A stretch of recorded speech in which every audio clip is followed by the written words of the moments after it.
Dolly, you're an icon. Your children's fund, your songs, your Dollywood Park. You're like a saint from Tennessee. The audience laughed, but there was something sharp in his voice. But tell me, how do you manage to be so perfect? These days, everyone has skeletons in their closet. Oh, Stephen, I'm far from perfect, she replied in her melodic voice with a Tennessee drawl. I just try to do good where I can.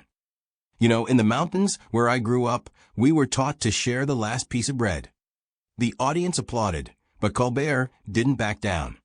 His smile widened, but his eyes narrowed. Sharing bread is sweet, Dolly. But let's get serious. You talk a lot about poverty, about helping kids. Your imagination library gives out books. That's great. But there are rumors that not all your projects are as transparent as they seem. Some say it's more about PR than real help. The silence in the studio became palpable. Stephen, you don't believe in gossip, do you? Her voice was soft, but there was steel in it. My fund is audited every year. Every penny goes to books for kids. If someone says otherwise, let them come to Tennessee and look me in the eye. The audience erupted in applause, but Colbert raised a hand, as if holding back the crowd. His tone grew sharper, almost accusatory. Dolly, I don't mean to offend you, but people talk. You're a wealthy woman. Your parks, your concerts, your Netflix shows. Some think you use charity to look better in the public eye. And you know, truth matters these days. Especially when it comes to trust. Stephen, she began, her voice filling the studio like the melody of an old ballad. I grew up in a shack with 12 brothers and sisters. We ate what grew in the garden and thanked God for every day. I know what poverty is, not from books, but from life. And when I say I want to help kids, I'm not lying. But you seem to want to find dirt where there isn't any. So let's talk about truth. Colbert opened his mouth, but Dolly didn't give him a chance.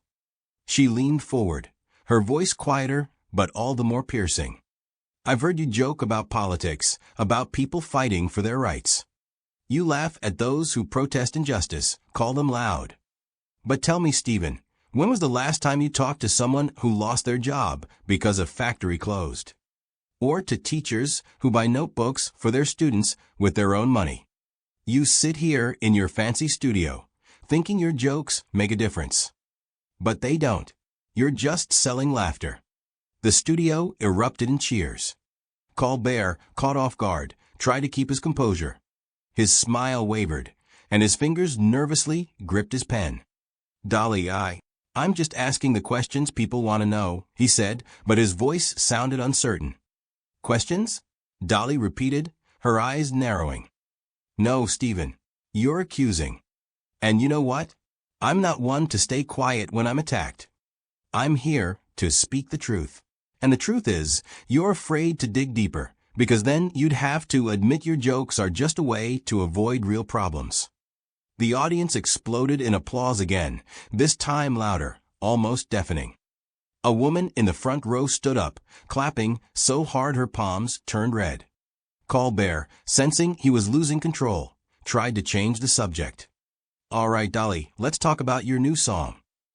But Dolly raised a hand, stopping him. No, Stephen, we're not done. I want you to promise something. The next time you want to joke about poverty or protests, talk to the people living through it first. And if you think I'm lying about my fund, come to Tennessee. I'll show you every book we've sent to kids. Are you ready? Colbert sighed, his shoulders slumping. He knew he'd lost this round. Dolly, I'll take you up on that invitation, he said, and for the first time, there was sincerity in his voice. And maybe I was too harsh. The audience applauded, but this time the applause was warmer, as if people sensed they'd witnessed something real. Dolly smiled, her eyes shining. That's good, Stephen, because I believe even you can change. The producer backstage signaled for a break, and the cameras cut off. But the tension lingered. I have something to say, his voice trembled but was clear. And I want the whole country to hear it. Colbert, bewildered, stood up from behind his desk. Sir, this is a live broadcast. Maybe we But Dolly raised her hand, stopping him. Her eyes narrowed, but she remained calm. "Let him speak, Stephen," she said, her voice soft but unwavering. "If this man came here, he has a reason." Thomas nodded to her, as if in gratitude, and turned to the cameras. "I work for a fund that finances some CBS shows, including yours, Mr. Colbert," he said, his voice growing steadier. "And I know where the money goes. Not to charity, not to support workers. To bonuses for executives. To private parties. I tried to speak up about it, but they fired me. And they threatened to ruin my reputation if I opened my mouth." The studio froze. A technician spilled his coffee, but no one noticed. A woman in the front row, with a gray bun, covered her mouth with her hand. Colbert paled, his fingers gripping the edge of the desk. Those are serious accusations," he muttered, trying to maintain control. "Do you have proof?" Thomas held up the folder. "It's all here. Bank statements, emails, contracts. I copied everything before they kicked me out. And I'm not alone. There are others who are too scared to speak." The audience gasped. Dolly slowly stood, her sequin dress rustling like leaves in the wind. She walked over to Thomas and placed a hand on his shoulder. "You're brave," she said softly. "And you're not alone." She turned to Colbert, her eyes blazing but her voice calm, like a mountain stream. "Stephen, you accused me of lying. Said my projects were just PR. But now we're hearing that the dirt isn't in Tennessee. It's right here in your studio. So what do you say? Are you going to call him a liar too?" Colbert opened his mouth, but the words caught in his throat. His face turned ashen, and his hands trembled. The audience began to murmur, people whispering, some standing from their seats. The producer backstage, Frank, was frantically talking on the phone, his face red with panic. "Dolly, I didn't know," Colbert finally managed, his voice strained. "If this is true, I'll look into it." "Look into it?" Dolly repeated, her voice sharpening. "You've been sitting in this studio for years, laughing at people who struggle, joking about poverty, about injustice. And now you say you didn't know? Stephen, you're not stupid. You just closed your eyes." The audience erupted in applause, but this time it was angry, almost accusatory. Colbert lowered his head, his glasses slipping to the tip of his nose. He looked like a man who'd just been stripped bare before a crowd. "I didn't know," he repeated, his voice weak, almost a whisper. Dolly turned back to Thomas, her hand still on his shoulder. "These papers," she said. "Are you ready to give them to the press?" Thomas nodded, his eyes glistening with tears, but he held firm. "Yes, Miss Parton. I want the truth to come out." She smiled, not her signature warm smile, but something deeper, almost maternal. "Then we'll do it together. But not to destroy anyone. To fix things." She turned to the audience, her voice filling the studio like a hymn. "I grew up in poverty, but I never forgot where I came from. And I know many of you watching this show know what it's like to struggle. We don't want a war. We want justice. For Thomas. For the workers who aren't heard. For all of us." The audience rose to their feet, the applause thundering like a storm. Colbert sat, not lifting his eyes. His career, his reputation, hung by a thread. But Dolly didn't gloat. She looked at him with sadness, as if seeing not an enemy, but a person who'd lost their way. Producer Frank burst onto the stage, his voice hoarse. "We're going to commercial. Now." The cameras cut off, but the tension remained. Dolly led Thomas backstage, where they were met by Clara, her assistant. "Miss Parton, that was." "It was like something out of the Bible," Clara whispered, her eyes shining. Dolly sighed, her shoulders slumping. "It's not about winning, Clara. It's about the truth, and the truth always hurts." Meanwhile, Colbert remained on stage, his hands trembling. Frank approached him, his voice low. "Stephen, this is a disaster. We need to say something. Publicly. Colbert looked up, his eyes wet. I didn't know, Frank. I thought I was on the right side. Frank shook his head. You need to fix this. And fast. Backstage, Dolly was talking to Thomas. Her voice quiet but firm. Are you ready for what comes next? She asked. They'll try to destroy you. Thomas nodded, his face resolute. I'm ready, Miss Parton. I'm tired of being afraid. She smiled, this time warmly. Then we'll do this together. But not for revenge. For those who come after us.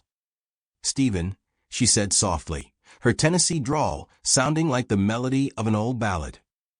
You can't just sit there staring at those papers. You have to act. Colbert looked up, his face pale and his eyes wet. He looked like a man whose illusions had just shattered against reality.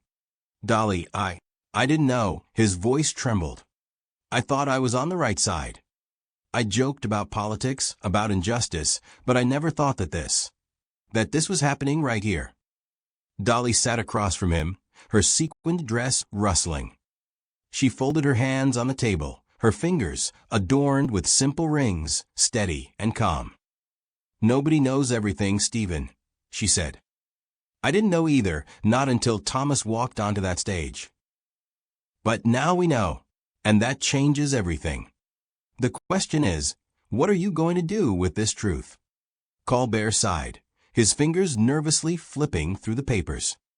If I go public with this, the show could be over. My career, he trailed off, his voice breaking. Dolly leaned closer, her eyes burning, but her voice still gentle. And if you don't, how will you live with yourself?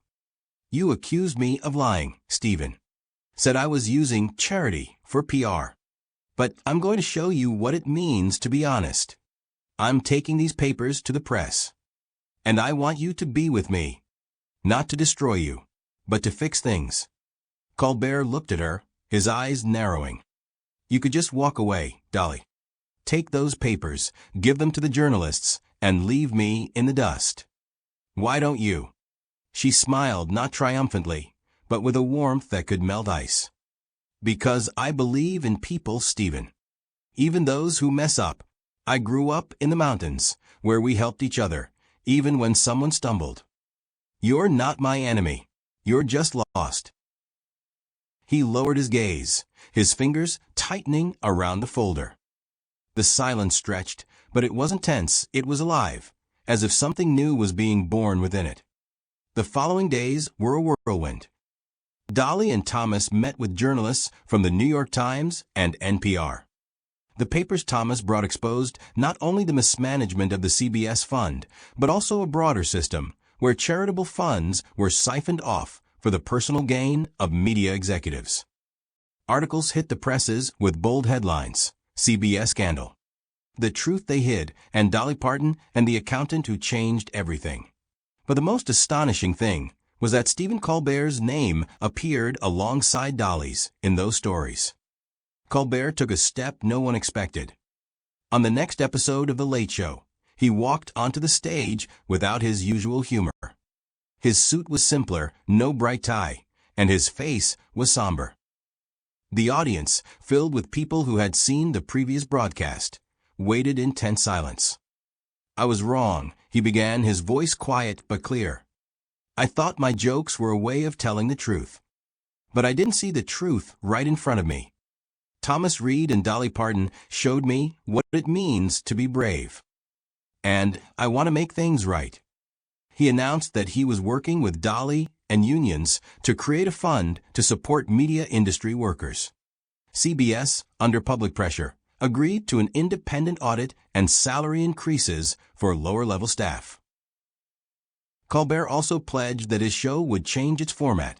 Fewer jokes about poverty and protests, more conversations with people living through those struggles. Dolly was in the audience, seated in the front row. Her eyes shone, but she didn't clap, she simply nodded, as if to say, "You've taken the first step." A month passed. New York was slowly preparing for winter, the streets smelling of wet asphalt and hot cocoa from street vendors. Dolly and Colbert sat in a small cafe near the CBS studio. Before them were cups of herbal tea, and between them lay a newspaper with the headline, "From Scandal to Change." How Dolly Parton and Stephen Colbert united. Social media buzzed, but now the hashtag Truth on Late Show had become a symbol of hope. "You know, I still can't believe you didn't destroy me," Colbert said, his voice light but his eyes filled with gratitude. Dolly smiled, sipping her tea. "Destroying people isn't my way, Stephen. I wanted you to see the truth. And you did." He nodded, his fingers nervously tapping the table. "But this isn't the end, is it? There's still a lot of work to do." "Oh, honey," Dolly laughed, her laugh like the chime of bells. "This is just the beginning. You and I are in this together now. And I'm not letting you off that easy." At a nearby table, an elderly couple, a man with a gray beard and a woman in a warm scarf, exchanged glances. The woman leaned toward her husband. "That's them, isn't it? Dolly and that host?" The man nodded, his eyes gleaming. "And look at what they've done. Maybe this country isn't hopeless after all." Dolly and Colbert didn't hear the conversation. They looked out at the street, where people hurried about their lives, where life went on despite all the storms. Thomas's papers, which had sparked this earthquake, now sat in journalists' archives, but their impact was felt everywhere. Thomas had found a new job at a nonprofit, and his story inspired other whistleblowers. CBS workers, from janitors to technicians, received raises and health insurance. And though it was just a drop in the ocean, it was a drop that sent ripples far and wide. "So what's next?" Colbert asked, his voice calm but carrying a spark. Dolly looked at him, her eyes glowing with quiet wisdom. "Next, we listen, Stephen, and we act. One step at a time." They raised their cups in a silent toast, and the sun, breaking through the clouds, reflected in their eyes. Behind them, New York hummed, laughter, honks, the buzz of life. And somewhere in that chaos was Thomas, smiling for the first time in ages, planning his future. There were workers whose voices were finally heard. And there was hope, quiet but unshakable, like the first note of a new song.